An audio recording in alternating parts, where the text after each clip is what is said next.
Imprographe. Bonjour à tous et bienvenue dans Imprographe, un dessin improvisé sur une musique que vous n'entendez pas pour des questions de droit. Je suis Pascal, je suis ravi de vous retrouver aujourd'hui pour ce nouvel Imprographe. Aujourd'hui dans les oreilles, un morceau qui s'intitule Let It Be, que vous devez connaître sûrement, parce que c'est un des morceaux les plus connus du groupe anglais Les Beatles.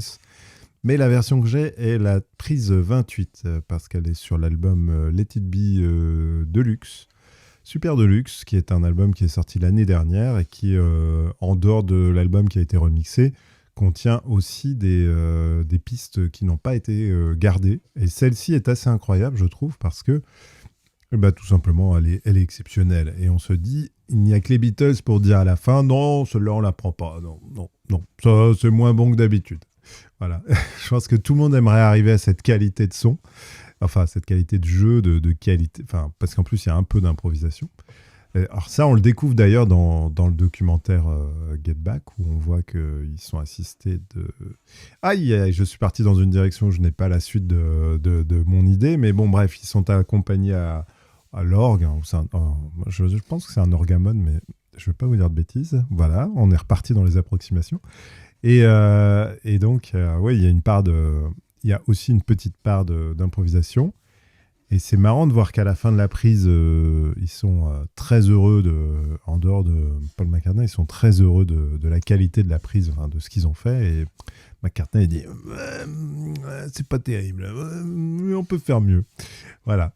Bon. Alors, comme je comprends pas bien l'anglais, ça se trouve, il dit pas ça du tout. Il dit bon, les gars, on va dîner. Mais j'ai compris qu'ils étaient un peu dégoûtés de la réponse. Donc, j'en ai déduit qu'il leur avait dit non, c'est pas fini, les gars. Il nous en reste une ou deux à prendre.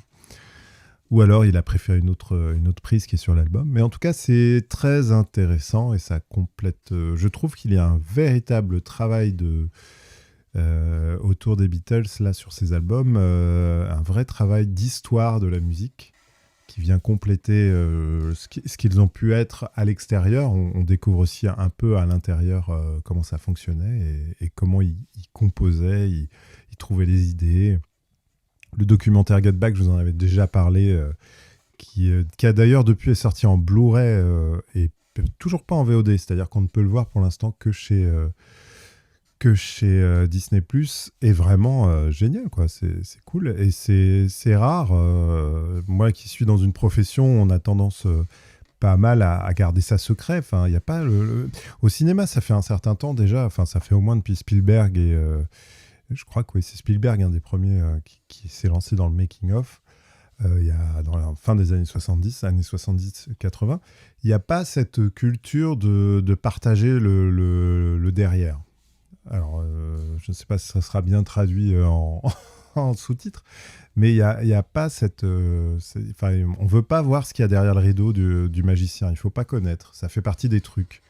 Et je trouve que c'est dommage parce que souvent, et ça, moi, je l'ai constaté dans mon travail, dans mon métier, beaucoup de gens imaginent et fantasment une façon de travailler qui n'existe pas du tout, quoi. C'est-à-dire que d'abord, c'est souvent des gens qui bossent énormément, mais qui veulent pas le faire paraître, qui veulent donner cette impression de sortir du lit et d'aller hop sur scène et que ça se passe comme ça. Et c'est dommage parce que c'est vrai que quand on est jeune, on se projette plus dans un métier ou dans une vie où on se dit c'est trop cool, je vais prendre ma guitare et puis je vais avoir 5000 personnes devant moi. Alors en même temps que je vous dis ça, je suis en train de me dire que c'est un phénomène qui est dans la musique qui est en train de vraiment plus se développer, parce que il y a la docu d'Orelsan, il y a sur Amazon d'ailleurs, il y a une saison 2 qui arrive bientôt, ou qui est sortie là, je crois. Donc vraiment, il y a une volonté chez les musiciens pour l'instant enfin en tout cas en ce moment, il y a une sorte d'envie de montrer qu'il y a du travail et Get Back est formidable parce que, comme je vous l'avais déjà dit, et je l'ai revu depuis, c'est génial de voir des artistes qui sont en train de créer quelque chose qui va être un tube mondial et hésiter et se dire est-ce que c'est bien, est-ce que c'est pas bien. Bon, ça c'est cool. A posteriori, c'est toujours génial de voir des gens douter jusqu'au bout de quelque chose qui paraît évident pour tous ceux qui regardent en disant mais bien sûr que c'est une super idée, continue mon gars. Mais non, mais eux ils hésitent, ça n'a pas été fait avant eux, donc tant que ça n'a pas été fait, on ne sait pas. Et ça c'est la magie de la création, c'est que des fois on doute sur des évidences, enfin ce qui peut paraître des évidences par la suite, c'est toujours ce qu'il y a de plus génial. Enfin en tout cas moi j'ai eu beaucoup de chance dans ma vie d'être témoin ou de participer à des moments comme ça où on n'est pas obligatoirement l'acteur principal, mais on en est témoin et c'est génial de se dire que des fois des gens ont une idée à table en fin de repas en rigolant et de voir que ça se concrétise ensuite et que ça plaît à beaucoup de gens. Donc, je pense que c'est comme... Alors, moi, j'ai pas travaillé dans le monde de la musique, donc j'ai pas d'expérience là-dedans. Enfin, je connais des gens du monde de la musique, mais j'ai pas travaillé, moi, directement dedans. Mais c'est toujours palpitant. Ça m'est arrivé, par exemple, d'avoir des artistes qui débutaient, me faire écouter dans leur voiture, dans un parking, leur démo, en disant est-ce que tu crois que ça pourrait marcher et tout, et puis ensuite entendre plus tard ça à l'antenne, interprété par d'autres souvent, qui font des tubes.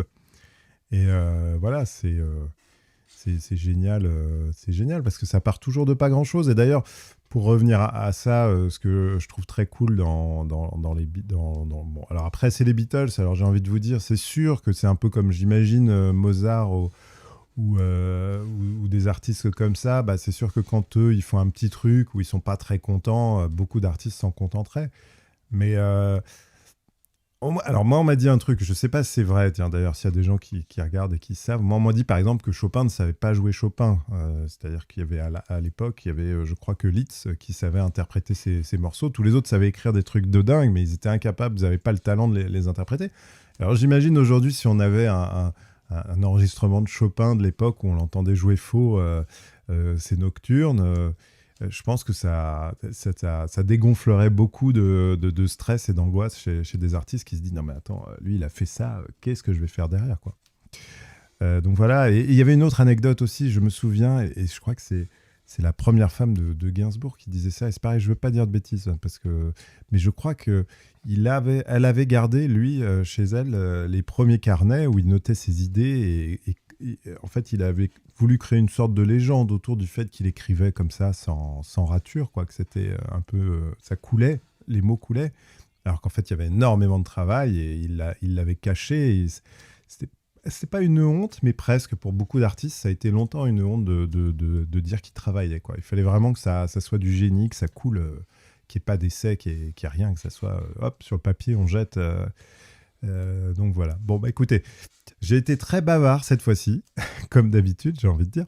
Mais c'est pour ça que je suis parti. Alors avant de commencer, je suis parti sur un dessin un peu comme ça, un peu technique, un peu mécanique. Mécanique aussi pour moi, parce que je ne voulais pas réfléchir en même temps à ce que je dessinais. Donc finalement c'est beaucoup plus construit et beaucoup mieux réalisé que ce que je fais d'habitude. Donc voilà, bon bah j'approuve ce dessin. Je crois que j'aurai plus de place sur la feuille, puis il faut que je garde un peu de blanc autour parce que sinon ça aère pas trop. D'ailleurs je pense que je retoucherai un ou deux trucs après. Je vous dis à très bientôt dans un prographe et je vous dis à très bientôt. Voilà. Salut.